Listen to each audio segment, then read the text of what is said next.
مہینہ تو پورا معافی کا مہینہ ہے کہ دوزخ کے دروازے بند ہو جاتے ہیں، جنت کے دروازے کھول دیے جاتے ہیں، شیطان قید. آپ دیکھتے نہیں نمازی کیوں بڑھ جاتے ہیں رمضان شریف میں؟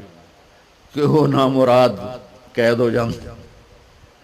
تو کسی کو زنجیروں میں باندھو وہ چل تو نہیں سکتا، چھوڑ دو زنجیریں تو چل پڑے گا.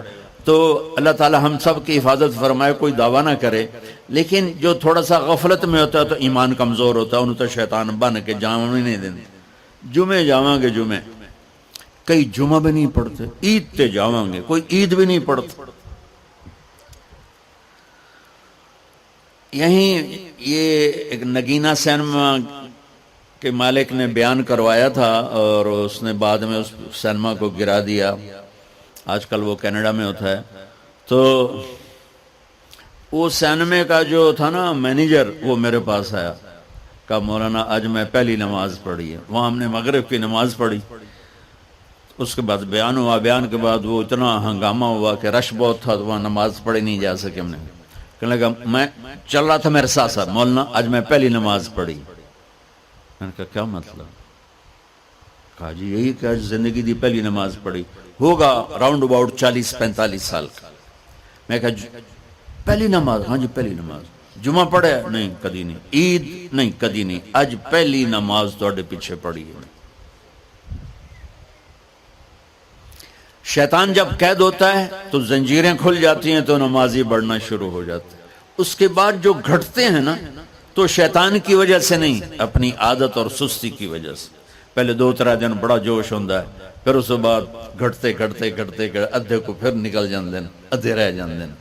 تو تراویح میں بھی پہلے پوری مسجد بھرے گی، پھر ایک صف جائے گی، پھر دوسری جائے گی، پھر تیسری جائے گی.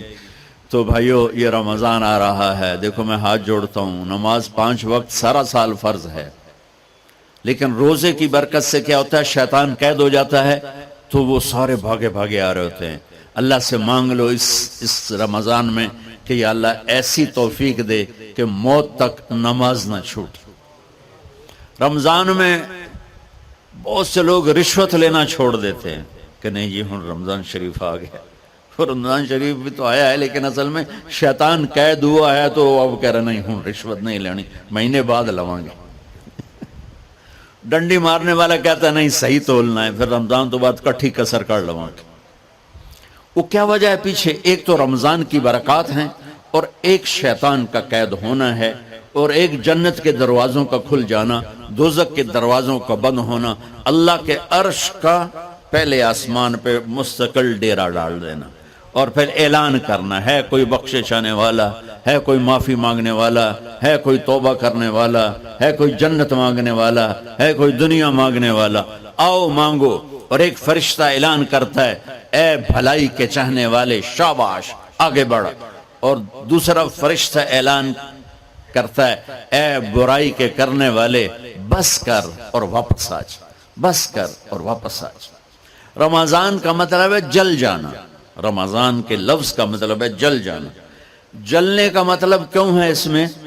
کہ رمضان میں اللہ سارے گناہوں سے اپنے بندوں کو پاک کر دیتا ہے اور ان کے گناہوں کو جلا دیتا ہے، جس سے وہ پاک ہو کر جو سونا آگ میں جل کے خالص ہو کے باہر آتا ہے، روزہ رکھنے والا بھوک کی آگ میں جل کے خالص ہو کے باہر آ جاتا ہے، اللہ اس کے سارے گناہ معاف فرماتا ہے.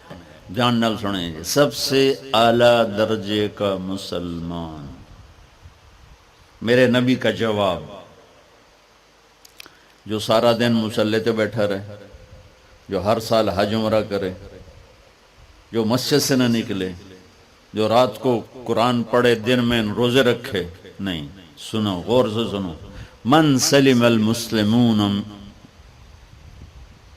لسانہ ویدہ،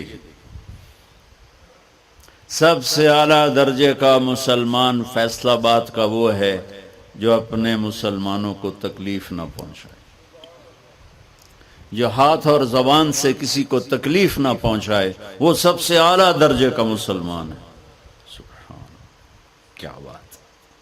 میرے نبی سے ایک صحابی نے پوچھا یا رسول اللہ ہمارے محلے میں ایک خاتون رہتی ہے، رات کو تہجد پڑھتی ہے، دن میں روزے رکھتی ہے، پر اس کی زبان بہت سخت ہے، بہت بےزتی کرتی. آپ نے کہا جہنم میں جائے گی. کہا جی ایک خاتون ہے جو نہ نفلی روزہ لیکن اس کی زبان کا بول بڑا میٹھا ہے، کہا وہ جنت میں جائے گی. تو سب سے اعلیٰ درجے کا مسلمان کون ہے جو کسی کو تکلیف نہ پہنچائے؟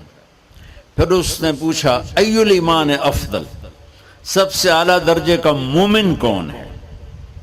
تو آپ نے فرمایا حسن الاخلاق، جس کے اخلاق اچھے ہوں وہ سب سے اعلیٰ درجے کا ایمان والا ہے. کیونکہ تکلیف نہ پہنچانا اخلاق کی ایک صفت ہے اور اخلاق کی بے شمار اقسام. میرے نبی نے فرمایا اچھے اخلاق 360 صفات کا نام ہے.